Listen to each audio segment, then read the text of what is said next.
Halo pemirsa Unhas TV, senang sekali saya Iva Aisyah Rahman dapat kembali menjumpai Anda dalam Unhas Daily. Dalam beberapa menit ke depan, kami akan menyajikan berita-berita terpercaya hanya untuk Anda. Pemirsa, baru-baru ini viral kasus pencabulan anak yang diduga dilakukan oleh ayahnya sendiri. Pembicaraan kasus ini semakin melebar setelah tersebarnya rekaman obrolan sang anak dan ibunya tentang kronologi kejadian. Ahli psikologi mengatakan bahwa pelaku kasus pelecehan seksual harus diberikan hukuman seberat-beratnya. Berikut informasi selengkapnya untuk Anda. Kasus pencabulan anak kembali hangat diperbincangkan setelah baru-baru ini beredar kasus pencabulan anak yang pelakunya adalah ayahnya sendiri, merupakan tenaga honorer pemadam kebakaran sektor Jakarta Timur. Perbincangan kasus ini juga semakin membesar setelah tersebar rekaman obrolan sang anak dan ibu yang sedang menanyakan apa yang terjadi. Berdasarkan dengan rekaman yang tersebar, korban pada tanggal 31 Januari berulang tahun. Sang ayah meminta untuk bertemu dan meminta anaknya untuk menginap karena sudah 1 tahun tidak bertemu. Ibu korban pun mengiyakan permintaan ayahnya. Sang anak dijemput dari BSD, kemudian dibawa ke kediaman sang ayah Cilangkap, Jakarta Timur. Saat pulang dari kediaman ayahnya, sang anak mulai mengeluh sakit di alat vitalnya dan meminta untuk ganti pampers. Saat mengganti pampers, ibu korban histeris melihat ada luka gesekan di alat vital dan luka di paha sang anak. Ibu korban langsung melarikan putrinya ke klinik, namun klinik menyarankan agar korban dibawa ke rumah sakit yang lebih besar, yaitu Rumah Sakit Murni ASI untuk spesialis anak. Setelah diperiksa, pihak rumah sakit mengarahkan ibu korban untuk membuat laporan ke Polda Metro Jaya dan melakukan visum karena terindikasi ada perbuatan pencabulan. Korban pun menceritakan apa yang terjadi kepada sang ibu dan mendeskripsikan bahwa ayahnya adalah pelaku. Dosen Psikologi Sosial Universitas Hasanuddin, Dr. Ikhlas Nanang Afandi, SPSI MA, turut menanggapi kasus ini. Bapaknya itu perlu diperiksa kejiwaannya. Yang pertama begitu, saya kira begitu. Itu perlu kita cek kejiwaannya, apakah dia sudah tergolong pedofil atau bukan. Tapi kalau umur 5 tahun kan harusnya pedofil ya. Banyak case seperti itu. Untuk mencegah tidak berulang, berikan hukuman yang sekeras-kerasnya. Kalau perlu ya dibunuh, kalau kebiri gitu.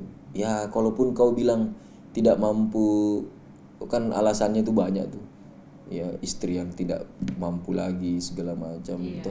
Kenapa harus anakmu?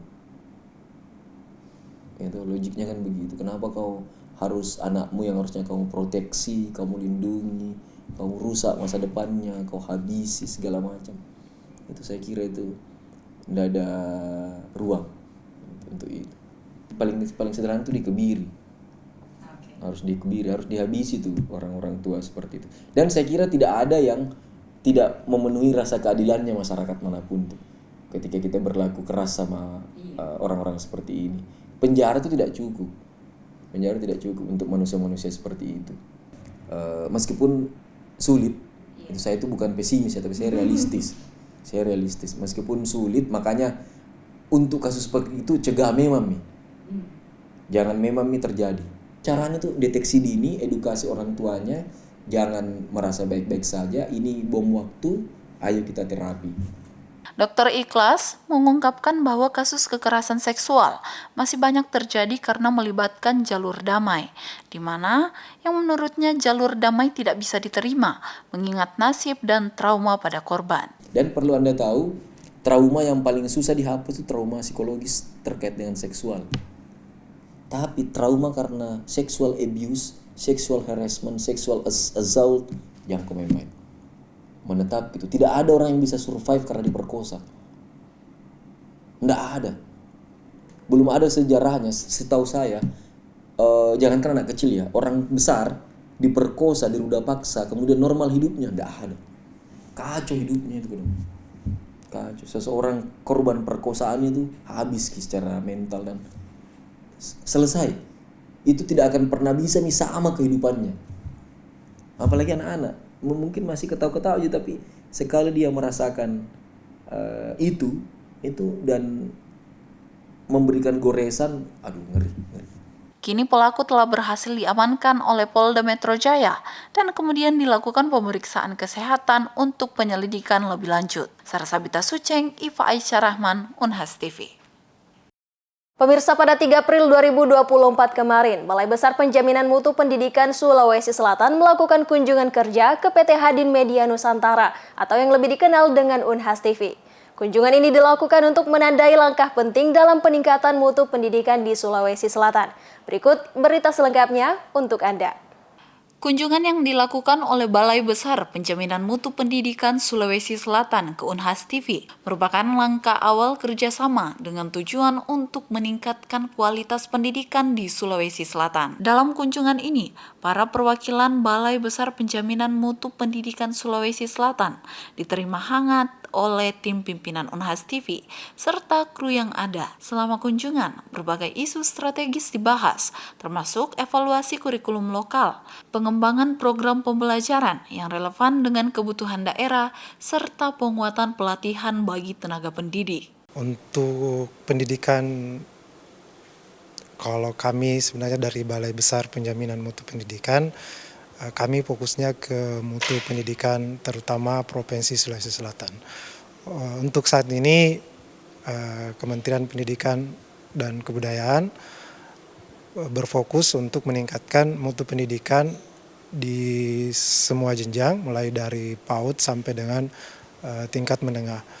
Kami sebagai UPT di Kementerian bertugas untuk memastikan mutu pendidikan di Provinsi Sulawesi Selatan dapat terlaksana dengan baik dengan melakukan berbagai macam program yang akan kami lakukan tahun ini untuk memastikan semua siswa dapat mengakses pendidikan yang baik dan berkualitas.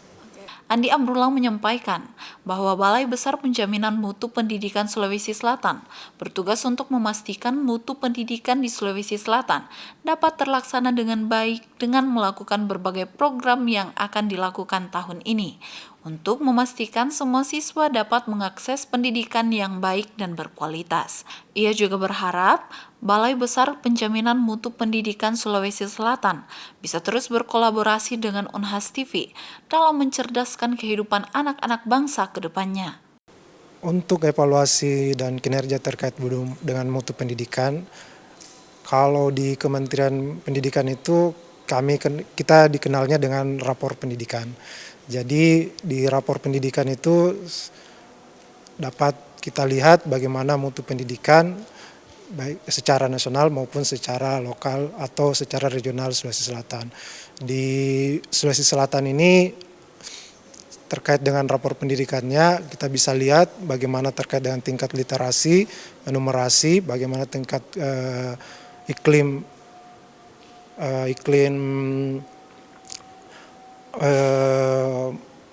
kebinekaan,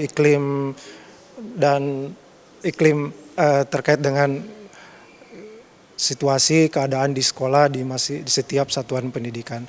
Dan saya lihat di Sulawesi Selatan kita mengalami peningkatan di berbagai item terkait dengan rapor pendidikan kita. Kunjungan kerja ini juga dianggap sebagai langkah yang sangat positif dalam upaya bersama untuk mencapai visi pendidikan yang lebih baik di Sulawesi Selatan.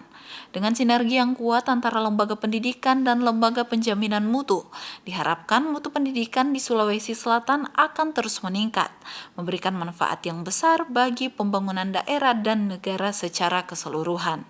Andrea Ririn Karina, Muhammad Saiful, Unhas TV. Pemirsa, berita tadi sekaligus menutup perjumpaan kita hari ini. Terus saksikan Unhas Daily hanya di Unhas TV. Saya Iva Aisyah Rahman mewakili kru yang bertugas, pamit undur diri dan sampai jumpa.